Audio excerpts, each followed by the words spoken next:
श्री शिवाय नमस्तुभ्यम। ओम नमः शिवाय। दोस्तों, कैसे हैं आप? ये बताने के लिए कमेंट्स बॉक्स में हर हर महादेव हमेशा की तरह जरूर लिख दीजिएगा। 9 मई वैशाख मास का शुक्र प्रदोष, जो इस बार का प्रदोष पड़ रहा है वो शुक्रवार को शुक्र प्रदोष पड़ रहा है। तो गुरुदेव ने प्रदोष के दिन जो है कुछ उपाय करने के लिए बताए थे, जो बैसाख मास के प्रदोष में हमें करना है। तो बैसाख मास के प्रदोष का जो शुक्र प्रदोष का प्यारा सा दिन जो है वो 9 मई को पड़ रहा है। तो चलिए अब जानते हैं कि गुरुदेव ने यहाँ पर कौन कौन से उपाय बताए हैं और किन चीज़ों के लिए बताए हैं। तो अगर अभी तक आपने हमारा चैनल सब्सक्राइब नहीं किया और मेरे चैनल पर नए आए हैं तो प्लीज़ चैनल को सब्सक्राइब करिए और बेल आइकन को प्रेस कर दीजिए, ताकि मेरी नई वीडियो आने पर उसकी नोटिफिकेशन आपको तुरंत से मिल जाए। तो देखिए, पहला उपाय जो गुरुदेव ने बताया है, पूज्य पंडित प्रदीप मिश्रा जी की कथा से सुनकर समझकर आपको यहाँ पर बताने की कोशिश कर रही हूँ। तो जो पहला उपाय बताया है वो परेशानी और कष्ट के लिए। अगर आपके जीवन में परेशानी खत्म होने का नाम नहीं ले रही है, एक परेशानी खत्म होती नहीं है तब तक दूसरी तैयार हो जाती है। कष्ट बहुत है आपके जीवन में, कष्ट का कोई अंत नहीं हो पा रहा है, एक कष्ट खत्म नहीं होता दूसरा कष्ट आ जाता है। तो आप यह उपाय जो है वो प्रदोष या फिर जो है सावन का सोमवार या फिर शिवरात्रि, इन अच्छे दिनों में यह उपाय आप जरूर करिएगा। तो जैसा कि जो है आपकी 9 मई को जो है वो शुक्र प्रदोष पड़ा है, तो आप इस दिन यह उपाय जरूर करिएगा। तो यहाँ पर क्या करना है, आपको 1 लोटा शुद्ध जल अपने घर का लेना है और चंदन लेना है। लेकिन देखिए, चंदन यहाँ पर आपको पाउडर वाला नहीं लेना है, आपको वो जो घिसने वाला चंदन आता है और लाल चंदन लेना। लाल चंदन लकड़ी वाला लीजिएगा और उसको घिस लीजिएगा।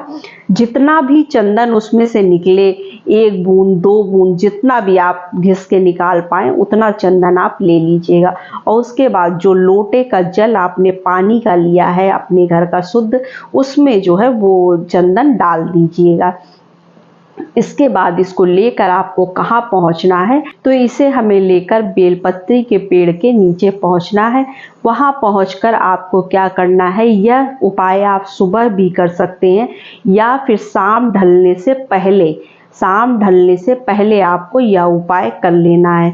और इस जल को आप क्या करिएगा, जो बेलपत्र का पेड़ है उसमें अवधूतेश्वर महादेव का नाम लेते हुए यह जल जो है आप उसमें जड़ में समर्पित करिएगा। आपको जड़ में यह जो है जल को समर्पित करना है। उसके बाद क्या करना है, आपकी जो भी मनोकामना, जो भी कष्ट, जो भी परेशानी आपके जीवन में चल रही है, परेशानी और कष्ट से आप बहुत परेशान है कि आपकी परेशानी खत्म ही नहीं हो रही है, तो आप वहाँ पर यह जल समर्पित करने के बाद अवधूतेश्वर महादेव का नाम लेके समर्पित करेंगे। उसके बाद वहाँ से जो वहाँ की मिट्टी होगी, जरा सी मिट्टी से आप तिलक कर लीजिएगा। और अगर आपके घर में धन की समस्या है, धन से संबंधित कोई समस्या और परेशानी है, तो आप थोड़ा सा मिट्टी जो है अपने बटुए में रख कर ले आइएगा। आपके घर में गुरुदेव ने बताया कि कभी भी परेशानी, धन संपदा की कमी नहीं रहेगी और जो भी आपके जीवन में कष्ट चल रहा है वो जल्द ही जल्द समाप्त हो जाएगा। तो यहाँ पर जो पंडित जी ने दूसरा उपाय बताया है वो किस चीज़ के लिए बताया है, क्योंकि हम देखिए जब भी कोई भी उपाय करते हैं तो उसके बेनिफिट के बारे में हम पहले जानना चाहते हैं। तो पंडित जी ने बताया कि अगर आपका किस्मत साथ नहीं दे रहा, आप जो काम में हाथ डालते हैं वही काम खराब हो जाता है, तो आपका किस्मत साथ नहीं दे रहा है, बुरा वक्त चल रहा है, परेशानी पीछा नहीं छोड़ रही है, परेशानी चलती ही जा रही है, तो यहाँ पर आपको क्या करना चाहिए। तो देखिए, यहाँ पर आपको 1 लोटा जल लेना है, 1 बेलपत्री लेनी है। बेलपत्री आप कटी फटी या खंडित बेलपत्री मत लीजिएगा, बेलपत्र जो है वो बिल्कुल सही साबुत ले लीजिएगा। और क्या करना है, आपको लाल चंदन लेना है। लाल चंदन जो है, जो घिस के हम चंदन बनाते हैं वही चंदन आपको यहाँ पर लेना है। उसके बाद हमें क्या करना है, जो 3 पत्तियाँ बेलपत्र की होती हैं वो चिकने भाग से, मतलब सीधे तरफ से बेलपत्री के हम जो है तीनों पत्तियों पर लाल चंदन से लेपन कर देंगे। पूरा उसको लाल कर देना है आपको चंदन से। उसके बाद बाद इसे लेकर अब हमें कहाँ पहुँचना है, फिर इसे लेकर हम बेलपत्र के पेड़ के नीचे पहुँचेंगे। वहाँ पहुँचकर आपको क्या करना है, जो आपने बेलपत्री पर लाल चंदन लगाया है उस बेलपत्री को शिव शक्ति के नाम से जो है बेलपत्री के पेड़ के नीचे समर्पित कर देंगे। अपना नाम और गोत्र और समस्या बोलते हुए वहाँ पर हम बेलपत्र के पेड़ के नीचे समर्पित कर देंगे। उसके बाद जो है हम वो बेलपत्र को उठा लेंगे और जल का जो लोटा लिए हैं वो लेकर आपको भोलेनाथ के मंदिर पहुंचना है, शिवलिंग के पास। मुख जो आपका रहेगा वो उत्तर दिशा की तरफ रहेगा। अब आप क्या करेंगे, शिवलिंग पर जो है जो जल है वो आपको पहले समर्पित कर देना है बाबा को।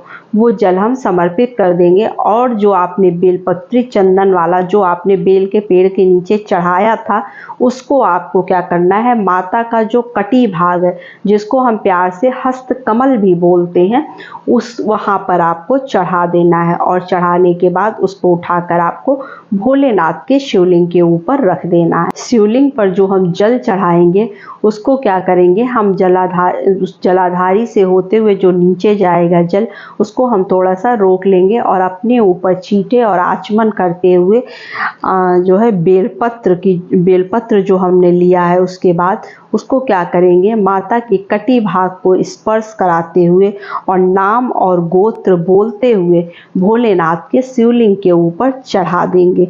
धन और आपके घर में जो भी समस्या चल रही है, किस्मत साथ नहीं दे रहा है, बुरा वक्त चल रहा है, इन सभी चीज़ों के लिए हम बाबा से प्रार्थना करेंगे कि इन सभी चीज़ों से हमें जल्द से जल्द छुटकारा मिल जाए और हमारा जो है अच्छा समय जो है वो प्रारंभ हो जाए।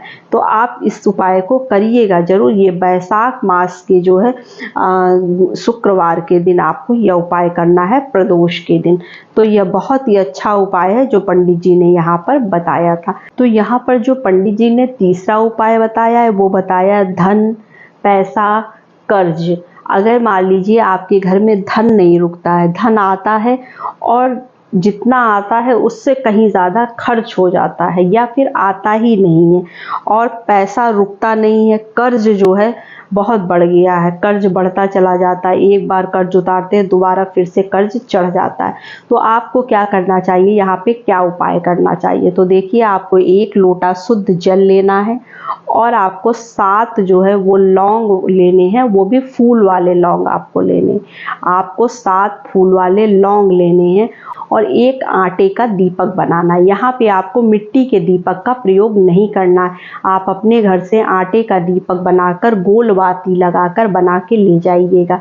अब हम इसे लेकर वट वृक्ष के पास पहुँचेंगे। उसके बाद हम क्या करेंगे, इस पहले हम दीपक को प्रज्वलित कर देंगे।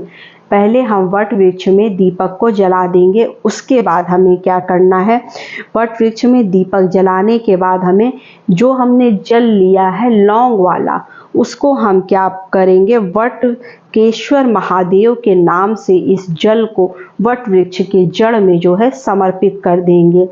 समर्पित करने के बाद अपनी मनोकामना कहते हुए जो है प्रार्थना करेंगे। यह आपको देखिए, यह उपाय आपको 5 शिवरात्रि या 5 सावन का सोमवार हो या फिर 5 प्रदोष आपको लगातार करना है। जैसे मान लीजिए अगर आप शिवरात्रि से उठाते हैं तो आपको 5 शिवरात्रि करनी है जो महीने महीने में पड़ती है, या तो फिर सावन के सोमवार से अगर आप कर रहे हैं तो आपको 5 सावन के सोमवार करना है। और अगर आप जो है प्रदोष से कर रहे हैं, मान लीजिए आप बैसाख मास के प्रदोष से उठा रहे हैं तो आप इसको प्रदोष 5 प्रदोष करिएगा, आपको इसका फल जल्द ही दिखाई देने लगेगा। तो पंडित जी बताया बहुत ही अच्छा उपाय है, गुरुदेव के बताए हुए सभी उपाय जो है वो काफ़ी कारगर होते हैं। तो बस यही छोटी सी वीडियो थी, छोटी सी जानकारी थी। वीडियो अच्छी लगे तो चैनल को लाइक सब्सक्राइब ज़रूर करिए। हमारी आवाज़ अगर आप पहली बार सुन रहे हैं, हमारी चैनल पर पहली बार आए तो चैनल को सब्सक्राइब करना बिल्कुल ना भूलिए। तो नमस्ते फ्रेंड्स, ओम नमः शिवाय, हर हर महादेव।